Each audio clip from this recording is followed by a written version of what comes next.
Welcome back to my channel Neelu's classroom और कुछ नया सीखें। Hello friends, welcome back to my channel Neelu's classroom और कुछ नया सीखें। तो आज हम नए सीखते हैं कुछ।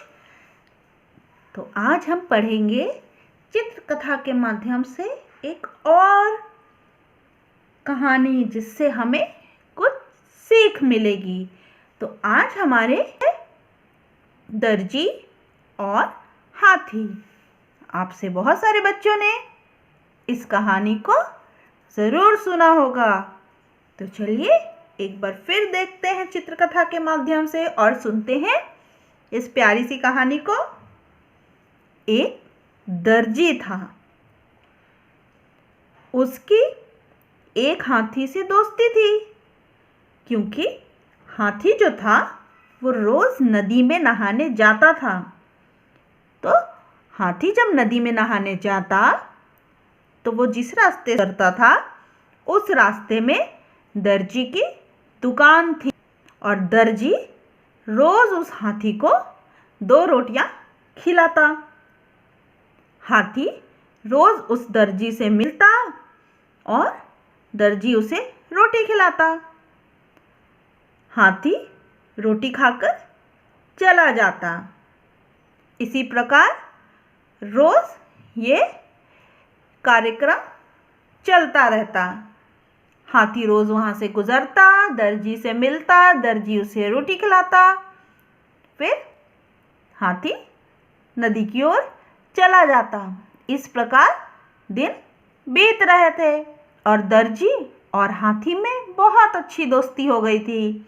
दोनों काफ़ी अच्छे दोस्त थे। दर्जी हाथी को रोज़ रोटियां खिलाता। इसके बदले जब हाथी नदी से वापस आता तो उसके लिए एक कमल का फूल लेकर आता। तो ये हाथी का धन्यवाद देने का तरीका था। जो वो दर्जी को धन्यवाद देता, उसके लिए कमल का फूल लेकर आता। एक दिन दर्जी को कुछ ज़रूरी काम आया, जिसके लिए उसे शहर जाना पड़ा। उसने अपनी दुकान में अपने बेटे को बैठा दिया और वो शहर की ओर चला गया। रोज़ की तरह हाथी फिर वहाँ से गुज़रा और आकर दर्जी की दुकान पे रुका। दर्जी तो था नहीं, आज उसकी जगह उसका बेटा दुकान पे था। तो दर्जी रोज़ हाथी को रोटियां खिलाता था, इसलिए हाथी ने दुकान के अंदर पे अपनी सूंड डाली रोटी लेने के लिए। तभी दर्जी के बेटे को एक शरारत सूझी। उसने जैसे ही हाथी ने रोटी के लिए अंदर सूंड डाली तो दर्जी के बेटे ने उसकी सूंड में सुई चुभा दी। हाथी को काफ़ी दर्द हुआ, लेकिन हाथी वहाँ से चला गया। वो तालाब में गया। हाथी को बहुत गुस्सा आया था। उसने वहाँ तालाब से कीचड़ और गंदा पानी अपनी सूंड में भरा और वापस आया। वो वापस आते समय दर्जी के लिए रोज़ एक कमल का फूल लाता था। आज फिर उसने लौटा तो उसने फिर लौटते समय सूंड अंदर की। तो दर्जी के बेटे ने देखा कि आज हाथी जब लौटा है और उसने अपनी सूंड अंदर डाली तो उसके पास कमल का फूल नहीं था।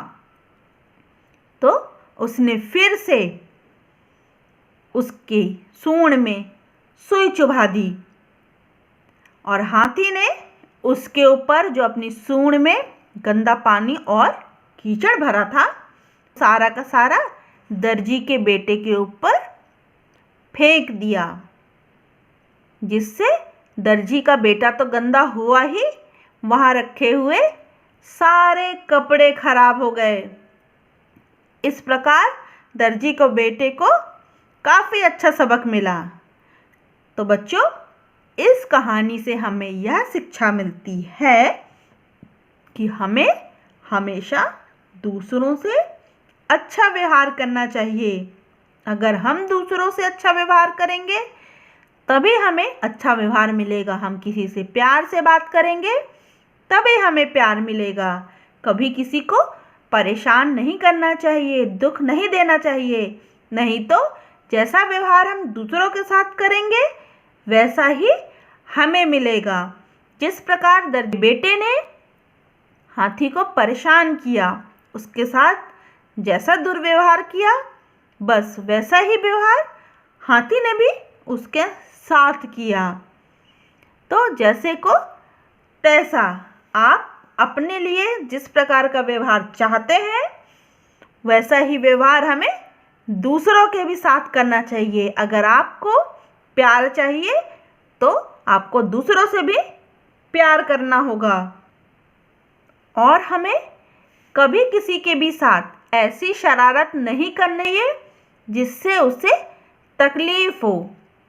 इंसान हो या जानवर, अगर हमारी शरारत से किसी को तकलीफ होती है तो ऐसी शरारत हमें कभी किसी के साथ नहीं करनी चाहिए।